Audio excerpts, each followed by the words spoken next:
Good morning, Solonians. I am Sparsh Agarwalla of class 8E and I am going to speak on the behalf of my group on the topic water footprint.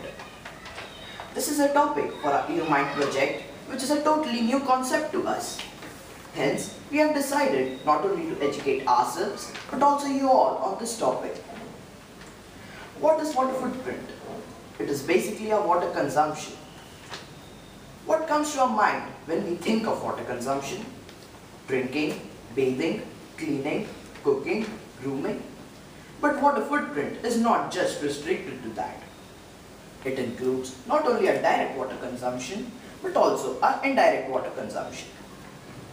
Indirect consumption of water includes the water used for the manufacture and processing of the goods used by us. For example, our water footprint includes the water utilized by the crops eaten by us right from the time of sowing till harvesting. So we can now define water footprint of an individual or community as the total volume of fresh water that is used to produce the goods and services consumed by the individual or community.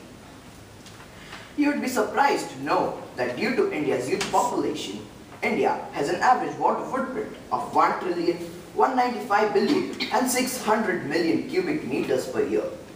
It is not only India's huge population, but also the fact that India is an agricultural country which has contributed to India's huge water footprint.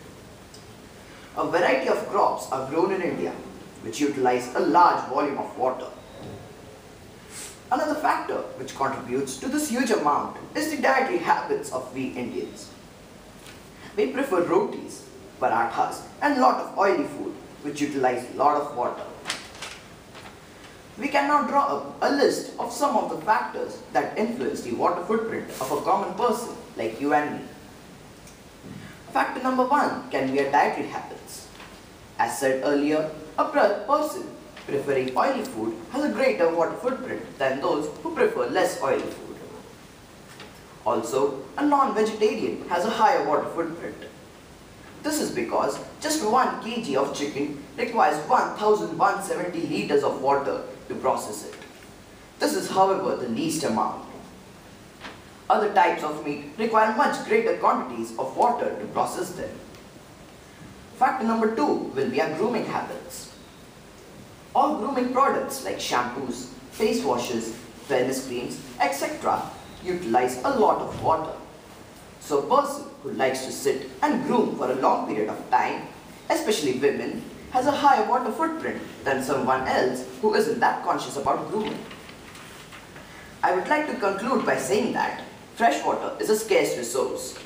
Its annual availability is limited, but demand ever increasing.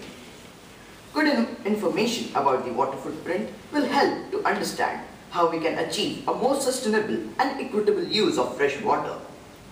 The water footprint data helps us to show the link that exists between our daily consumption of goods and problems of water depletion and pollution that exist elsewhere in the regions where our goods are manufactured.